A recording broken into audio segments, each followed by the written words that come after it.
And here in South Korea, from global disorder to Middle East peacebuilding, the Jeju Forum tackles some of the world's most pressing challenges, highlighting Korea's growing role in shaping a more stable international order. Our Moon Hye-ryeon files this report. As conflicts reshape the international landscape, this year's Jeju Forum has turned its focus to one question: how can peace be sustained in an increasingly fragmented world? That question framed two of the forum's central discussions, one examining the future of the international order, the other exploring prospects for Middle East peace in the wake of conflict. In a session bringing together former foreign ministers from across the Asia-Pacific, speakers debated whether the world is entering a fundamentally new era of disorder, with many warning against treating instability as inevitable. Former Australian Foreign Minister Gareth Evans argued that smaller, flexible coalitions of mid-sized nations still have the power to push back.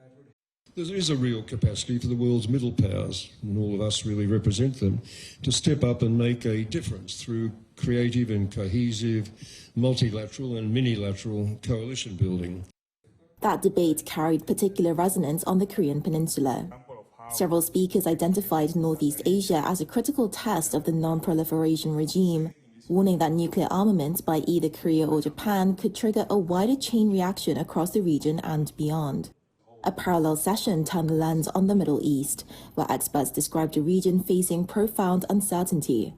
A fragile ceasefire, unresolved political disputes, and Iran's assertion of control over the Strait of Hormuz, disrupting global shipping. For South Korea, an energy-dependent economy, the reverberations have been acute. Lee Kyung-cho, Seoul's newly appointed Special Representative for Middle East Peace, addressed the session directly. I would like to reaffirm the Korean government's consistent support for the two-state solution, which remains the only viable option to seek to achieve with the full support of the international community towards a lasting peace in the region. He also highlighted the SHINE initiative, unveiled during a presidential visit to Egypt last November, as Korea's broader vision for engagement with the region. Together, the two sessions reflected the central challenge confronting governments worldwide, sustaining cooperation in an era of growing division, and the role middle powers like South Korea may play in meeting it. Moon Hye-ryeon, Arirang News, Jeju.